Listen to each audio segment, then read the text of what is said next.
All right, welcome to the supply and demand video. In this video, we'll take a quick look at the supply and demand model. If you haven't watched the math intro video, you may want to check that out really quick because some of the things covered in this video are explained a bit more in depth in that math intro video. Supply and demand is usually one of, if not the first things taught in an economics course. So it's important to understand how supply and demand work together because many of the theories and models in economics expand on it. So, with that in mind, let's go ahead and get started. You may see some graphs like this that have negative numbers. So, the negative is going to be down here, and the positive is going to be up here. But supply and demand, it sticks to the top right quadrant because everything is positive.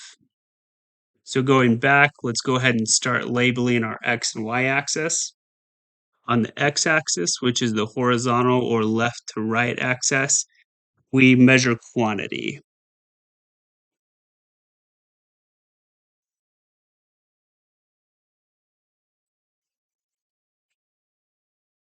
And quantity is just the amount sellers are willing to sell or buyers are willing to buy.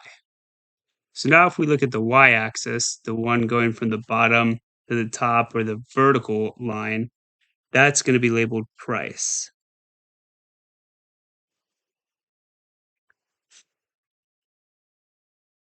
And price is just simply the price of a good. All right, and now we can start adding our curves. So let's go ahead and start with the demand curve. And the demand curve is a downward sloping curve.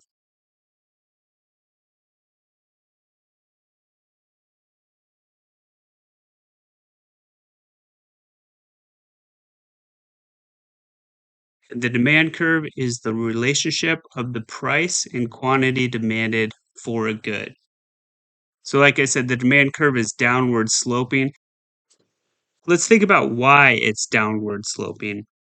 If we think about the relationship between price and quantity, as price decreases for a good, the demand for that is going to increase. So quantity is going to get bigger for that good. So for demand, as price decreases, the demand for that good will increase.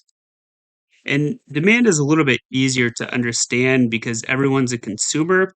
So it just kind of makes a little bit more sense than supply.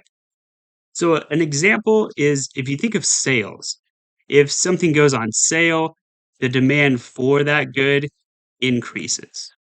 So we'll stop here with demand. And in the next video, we'll go into demand much more in depth. We'll kind of talk about why it's sloping and how it shifts over time. So we'll stop here with demand and we'll go ahead and go into the supply curve. So for the supply curve is upward sloping. And the supply curve is just the relationship between the price and quantity supplied of a good.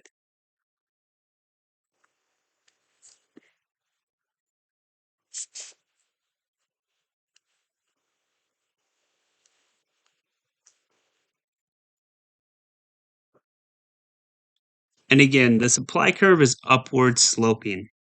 And I think people have a little bit more difficulty understanding the supply curve, but think about the supply curve from a seller's perspective.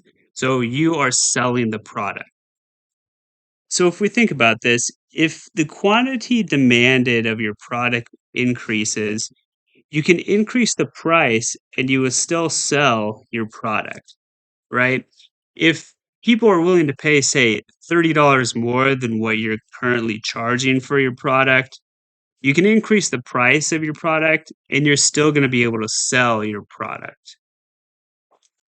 So, like I said, the demand curve is going to be our next video.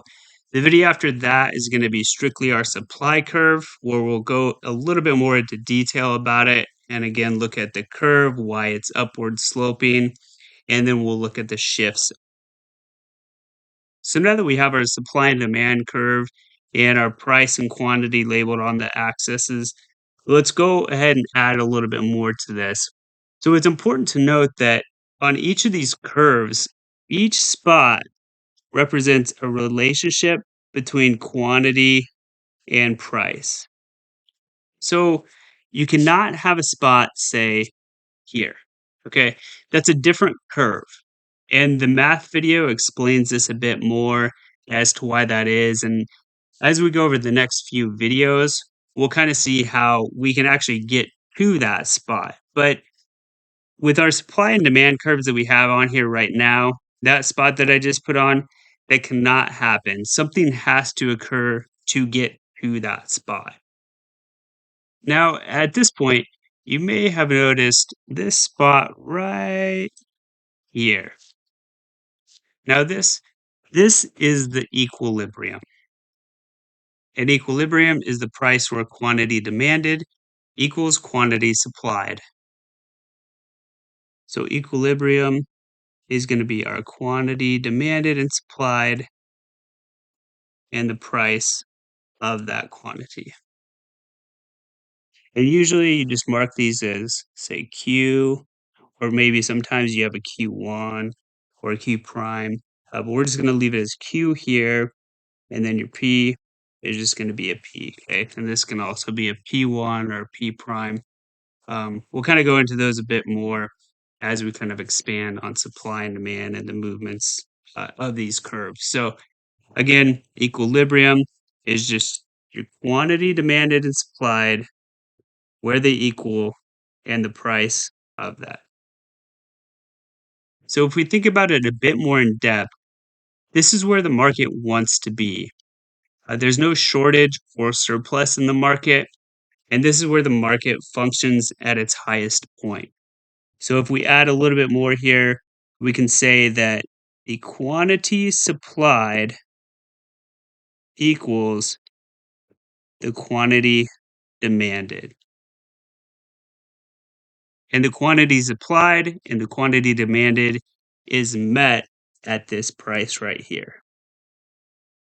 So the last thing we want to touch on really quick, we know equilibrium, but what happens at a spot right here?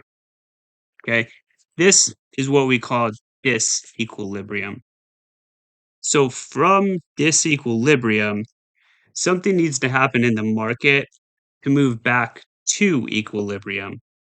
And over the next few videos, we'll go over different ways that this can happen.